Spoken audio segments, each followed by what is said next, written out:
Hey gang, welcome back to Joe Daddy's Garage. Today's video is another segment on this 2007 Dodge Durango that belongs to some friends of mine. Now you've probably seen other videos I've done on this vehicle. Recently I replaced the radiator in it. I've also replaced the right front hub assembly. I've probably done some other videos, maybe brakes on this vehicle, and now they have a new problem. And it is the oil pressure sensor or oil sending unit, depending on how you want to label that. The vehicle itself has 217,000 miles on it, and apparently this is a fairly common problem with these Dodge Durangos, or as another, they may be called an Aspen. I don't know if that's a foreign country or where they call it the Aspen, but Dodge Durango, Aspen. So what I want to do is show you what the engine codes are and what I'm going to do to fix it. Okay, so I have my Actron scan tool plugged in. I've had this thing for years. It seems to still work and do what I need it to do, but I'm probably due for an update.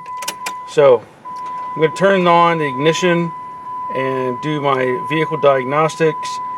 It comes up and it actually selects Durango, which I had scanned previously. So I'm going to go back to Durango. It comes up as an 08, but the production number on it is actually an 07. So put that in. Hit my enter button and it's going to check and connect to the modules, so we'll give it a second. Communicating with vehicle. Okay, it says tester complete, hit enter, so I'm going to hit enter.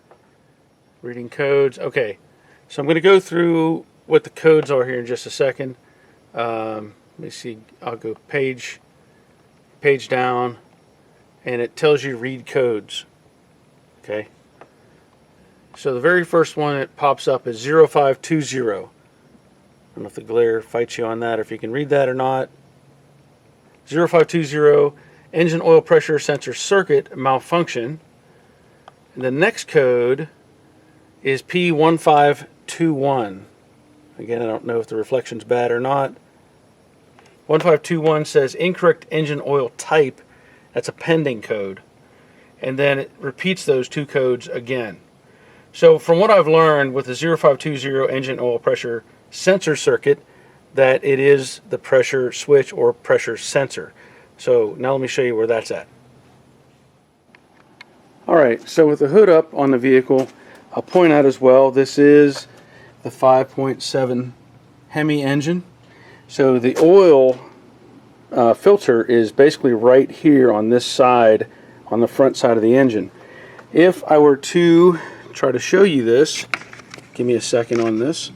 I can take this flashlight, and I need to find it. Basically, it's behind that tubing, and right there. So if you follow the black piece of that right there, whatever that is, wire harness, and you see the other tube or bracket, I can't tell what it is in the video, but right down there I'm shining on it, and that's what has to come out. So we're going to do this from the bottom of the vehicle.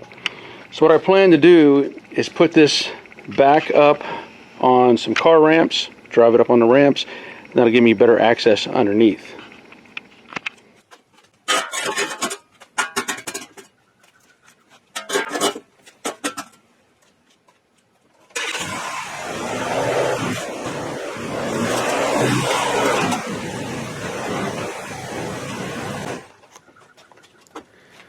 Alright, so I'm going to go underneath the vehicle in just a minute to show you an upward view of that sensor. This is the sensor. It's got a clip plug on it. There may be a different variety depending on your vehicle. I've seen some that have these tabs that are pointed up.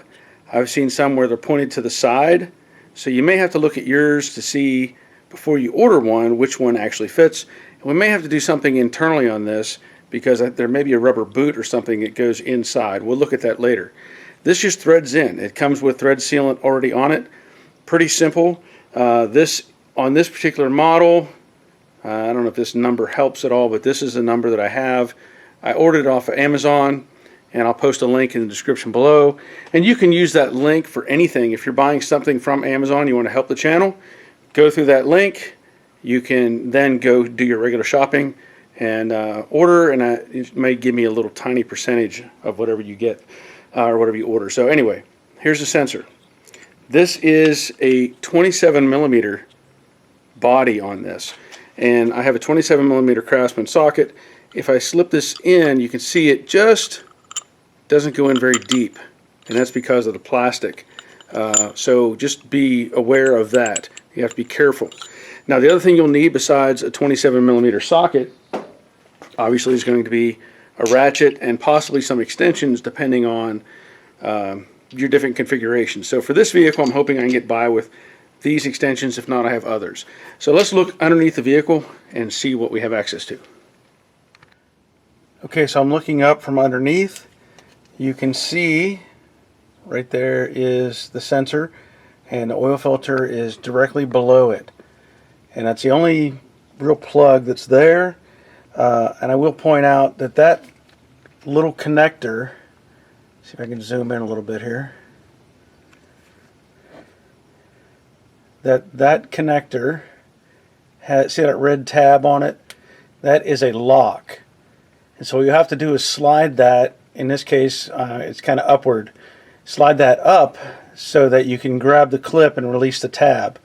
I'll try to show it to you a little better once I get it loose, but that's the next step, is getting that clip off.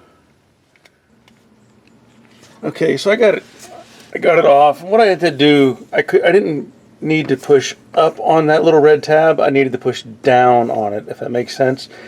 Once I did that, then I could push in the button on the rear. And I know I'm having trouble with the light, but that little button on the rear, that releases it. You can see that, I don't know. And then pull it off. So now I have access to the pressure switch. So I should be able to get the 27 on there, and some extensions come out between or above, in this area right here, above the lower radiator hose, and get the ratchet out in the open. Now, I'll point this out as well.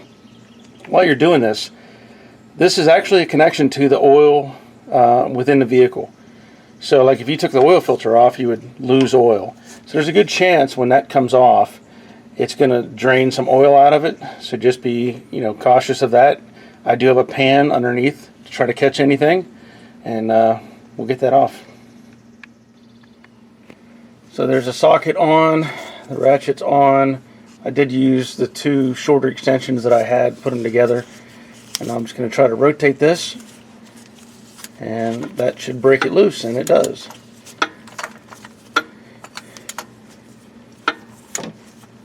This might take a minute. I'm not going to film all this. So there it is out, and it's the same. It has that same shape to it. And I was worried about there being anything inside, and the rubber piece is actually on the other end. So exactly the same as what I'm installing, which is this one. So basically you have to thread this into the hole, and as you can see, I am losing oil. It is running out, but I'm catching it all. I can put it back in. So the tricky part is getting your hand up in there and getting this back in the hole. It's gonna be hard to film. I'm not even gonna try. I know the camera will be in the way and my arm and everything else, but just know you got to get it back in that hole where it came out. Okay, so there you can see it's back in place, and now I just have to push the clip back on, and then the little red tab I have to push up to lock it in place. And then other than that, clean up any oil that you maybe lose or may have lost, and that should take care of this unit. Now I will have to reset the code and maybe take it for a test drive and see if it clears it up. So I'm going to put that clip back on and lock it in. Again, kind of hard to film. So there it is with the clip locked back in place, and that should be it. Okay, so I've reconnected the scan tool. It's communicating with the vehicle. And I'm going to page on down through the different readings here to the bottom. Read codes, same codes, 0520 and 1521. So in this case, I'll hit the back button, and it gives me an option to erase codes. So I'm going to hit enter. It's going to ask, are you sure you want to do this? Yes. Command sent. Codes remaining 0. So I'm going to start it up.